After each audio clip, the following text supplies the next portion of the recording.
February 26, 1945.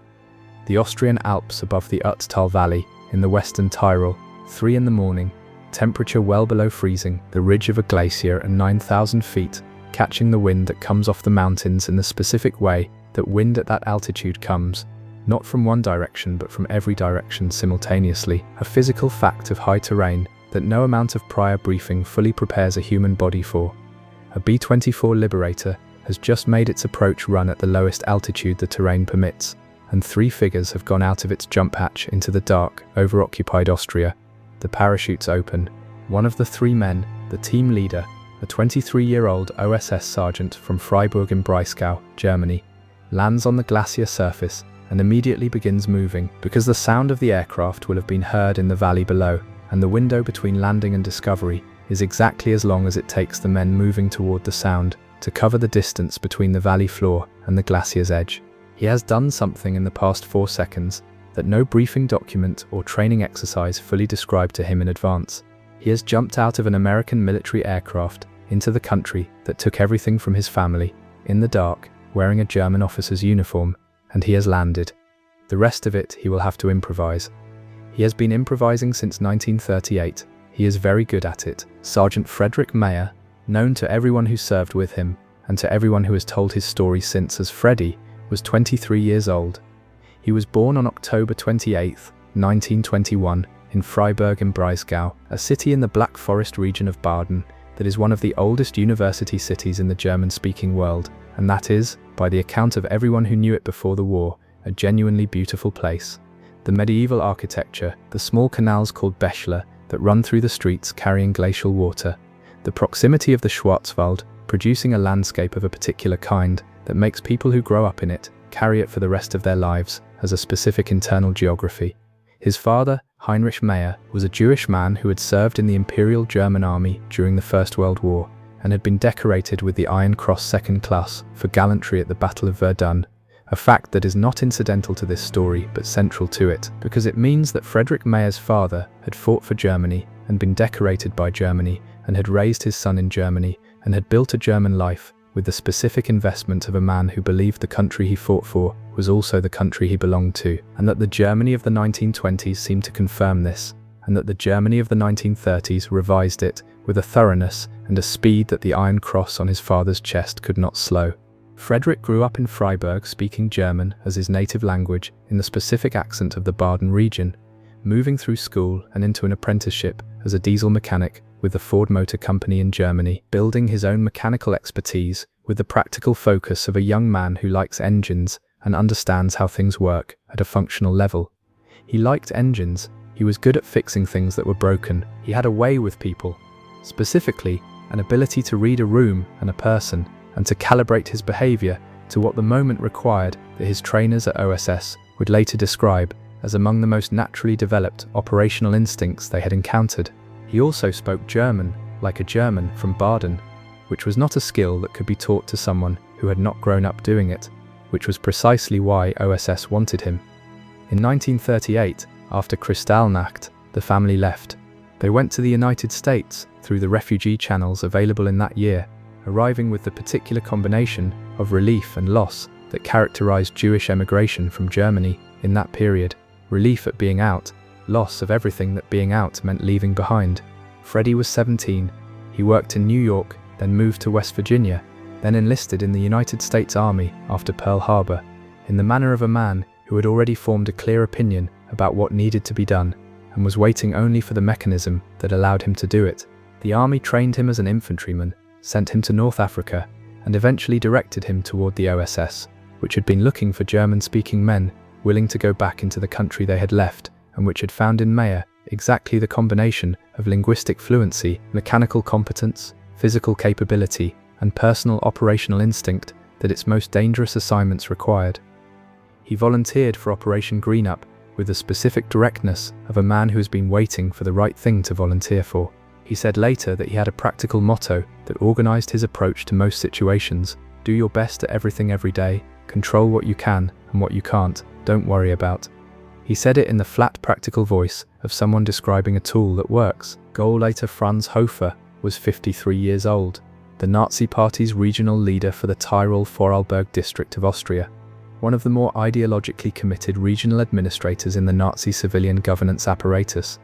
a man who had delivered the Austrian Tyrol to the Reich's administrative structure after the Anschluss, with an efficiency that earned him sustained standing in the party hierarchy, and who had spent the war years governing his region with the thorough, unquestioning competence of a true believer rather than a career opportunist. He was not a man who had joined the party for advancement. He had joined it because he believed what it told him, and this distinction, which in the party's earlier years produced a more reliable functionary, was by April 1945 producing a man whose ideological investment had outrun the available reality, a man who had spent years governing a region where the ideology was winning, and who now found himself governing a region where the ideology was losing faster than any administrative response could address. He had received, in the final weeks of April, the news that the American 103rd Infantry Division was advancing toward Innsbruck from the west, and that the German forces available to defend the city were not sufficient to make the defense survivable for the city itself. He had also received, in the specific manner that regional administrators in the Nazi system received such things, not through official communication but through the private recognition of men who had governed long enough to understand what was actually happening, the knowledge that his personal future depended entirely on what happened in the next several days, and that the variable most likely to determine what happened was currently in the custody of the Innsbruck Gestapo, in a condition that required immediate attention. The variable's name was Freddy Meyer, and it had a swollen face, and it had not, despite the Gestapo's specific professional efforts to produce a different outcome, told them what they needed to know. By the spring of 1945, the OSS had deployed 30 separate intelligence teams into the Austrian Alpine region to assess and disrupt the German capacity for a final defensive stand in the mountain terrain, the so-called Alpine Fortress, or National Redoubt, that Allied intelligence assessed as the Wehrmacht's intended last major defensive position, and that a significant portion of the German military and political leadership had publicly suggested would be the site of a prolonged final resistance. The 30 teams sent into this zone produced varying results. Operation Greenup, under Meyer's leadership, produced results that the OSS official assessment later characterized as the most valuable intelligence operation launched from Italy during the entire war. In the 6 weeks between the Glacier landing and his capture, Meyer had moved through the Innsbruck military community in the disguise of a wounded German officer, staying in the officers' barracks, eating in the officers' mess, having conversations with German military personnel who discussed their operations and their positions and their movements with the natural openness that men in a professional community display to someone they have identified as one of them.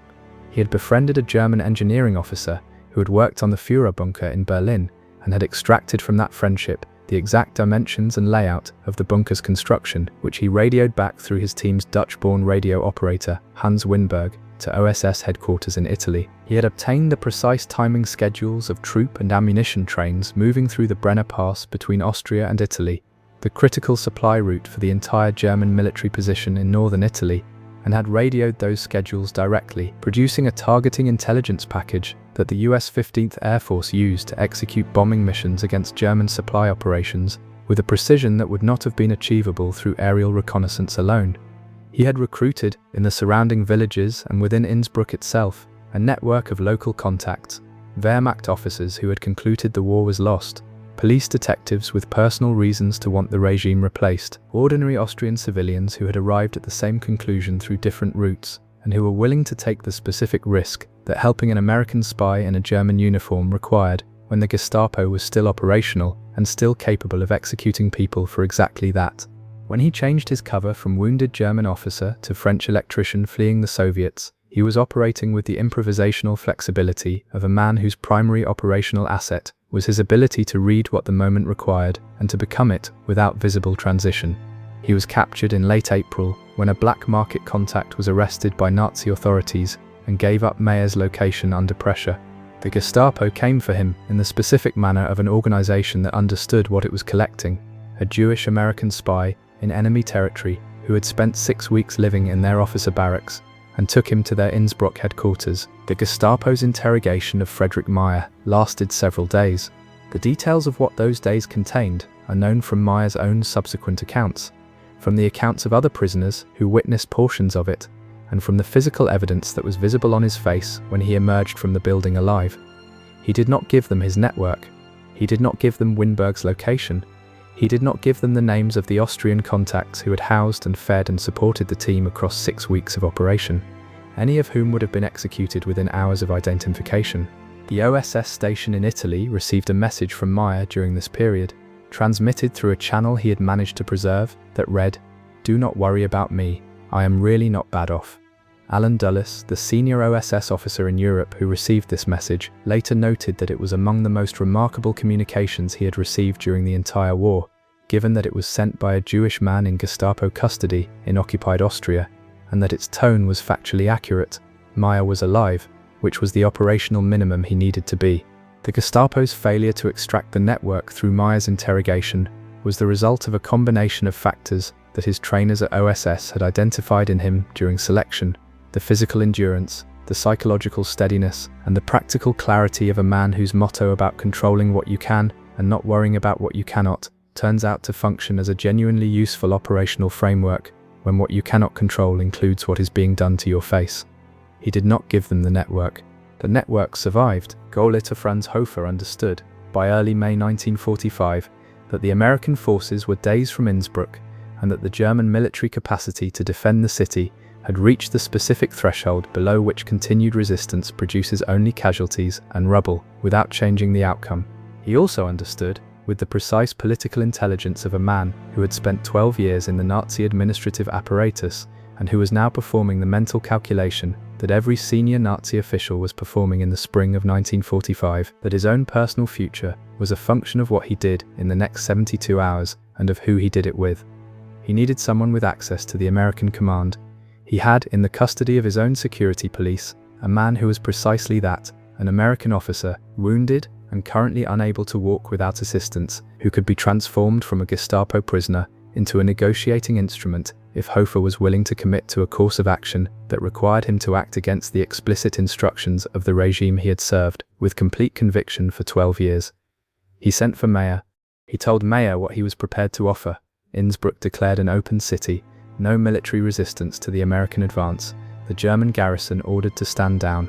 He told Meyer what he expected in return: personal consideration of his own situation in the post-war proceedings, which was the closest a man in Hofer's position could come to asking for a deal, without formally asking for a deal. Meyer listened to this proposal with the swollen face of a man who had spent several days in Gestapo custody and who understood that the man making the proposal had authorized the custody. He accepted the negotiating role because accepting it was the fastest route to the outcome that mattered: Innsbruck intact, the garrison disarmed, the American advance reaching the city without the fighting that fighting in a city produces. He did not record in any surviving document what he thought about negotiating on behalf of a city whose Gestapo had just finished attempting to break him. He had a motto about controlling what you can and not worrying about what you cannot, and the available record suggests he applied it consistently. On the morning of May 3, 1945, the 103rd Infantry Division of the United States 7th Army was advancing toward Innsbruck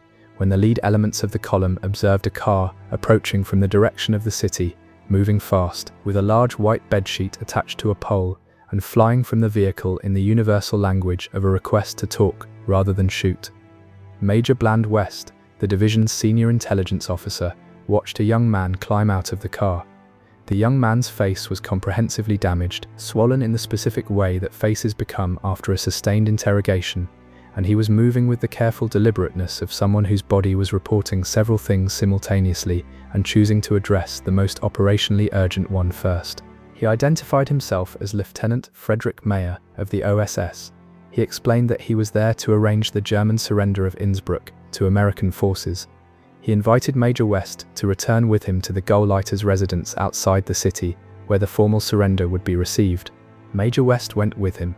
He later discovered that the man who had just accepted his company and delivered him to an Austrian city's formal surrender ceremony was a sergeant, not a lieutenant. The German troops in the Innsbruck area surrendered to an American sergeant and a Jewish emigrant from Germany, both of which were facts that the German officers receiving the surrender order may or may not have fully processed in the available time, which was, by that point in the war, not a great deal. Frederick Meyer was awarded the Legion of Merit and a Purple Heart by the United States government. He was not awarded the Medal of Honor, which several military historians who have studied Operation Greenup have subsequently argued represented a significant under-recognition of an operation whose intelligence value, measured in terms of its direct contribution to bombing missions, its disruption of the German military's Brenner Pass supply operations, and its role in the bloodless surrender of a major Austrian city, was among the highest produced by any single OSS team in the European theater. He returned to the United States after the war, settled in West Virginia, worked in business, raised a family, and lived in the specific quiet of a man who had done something extraordinary and found that the peacetime world had limited capacity to hold the full weight of it. He gave occasional interviews across the decades when journalists and historians found him, and he described Operation Greenup in the same practical, undramatic tone that he had apparently applied to conducting it, as a job that needed doing, that he was suited to do, and that he did. He lived to be 94 years old. He died on April 15, 2016. He was buried in West Virginia, his hometown of Freiburg im Breisgau, the city where he had been born into a German Jewish family and from which his family had fled in 1938,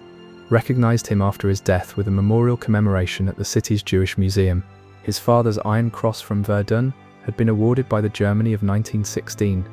His son's Legion of Merit for Innsbruck was awarded by the United States Army in 1945.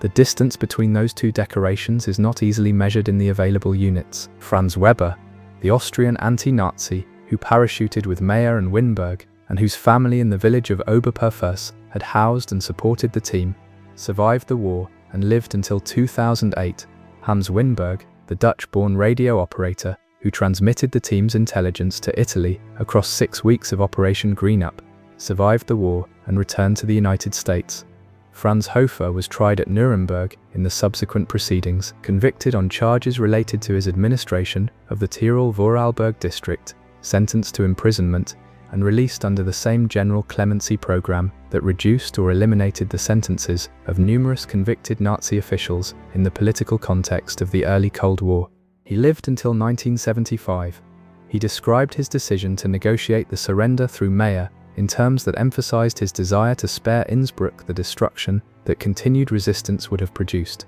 which was accurate as far as it went, and which did not address the question of what his desire to spare himself from the full consequences of 12 years of Nazi Party leadership contributed to the same decision. The city of Innsbruck was not destroyed. This fact is directly connected to Frederick Meyer's presence in a car approaching the American line with a swollen face and a white bedsheet on the morning of May 3, 1945. Some historians of OSS operations have argued that Operation Greenup represents the clearest available demonstration of the specific value produced by the program of recruiting European Jewish refugees as clandestine operatives, not only because their language fluency and cultural knowledge made them operationally capable in ways that American-born agents could not replicate, but because their personal histories created a quality of motivation and a specific kind of courage under the most extreme pressure that the OSS could not manufacture through training, and that was, in Meyer's case, precisely what allowed him to survive Gestapo custody without giving up the network that his survival preserved. Others have noted the specific irony embedded in Hofer's use of Meyer as a negotiating instrument. A Jewish-American spy, tortured by the Gauleiter's own security police, was the mechanism through which the Gauleiter sought to protect himself from the consequences of governing a regime whose foundational project had been the elimination of the people Meyer was. The negotiation succeeded. Hofer received lesser consequences than his record merited, which was a common outcome in the post-war legal proceedings, and which did not change what the negotiation accomplished. A city without rubble, a garrison disarmed, American soldiers entering Innsbruck without the casualties that an opposed entry would have cost. What is certain is that on February 26, 1945, Frederick Meyer jumped out of an American aircraft over the Austrian Alps, wearing a German officer's uniform, speaking the language of the country that had taken his family's world and replaced it with Mauthausen and Auschwitz and Buchenwald, and lived inside that language for 6 weeks in the officers' barracks of the city he had come to destroy from the inside, and survived what happened when they discovered what he was, and drove out on the other side of it to accept the surrender of the garrison that had not been able to break him. His father's Iron Cross had been awarded for fighting for Germany. His son's Legion of Merit was awarded for defeating it. Between the Iron Cross at Verdun and the Legion of Merit at Innsbruck, there is 30 years of German history that the distance between them describes more accurately than any other single document the record contains. If you had been Freddy Mayer climbing out of that car on the morning of May 3rd, swollen face and all, to accept the surrender of an Austrian city from the man whose Gestapo had just spent several days attempting to break you, what would you have said first? Leave your answer in the comments. And if you believe the men who went back into the dark in a German uniform carrying everything that uniform was designed to eliminate, deserve to be remembered by name, subscribe, because there are more names in this series that the official record has not yet given the full weight of what they carried.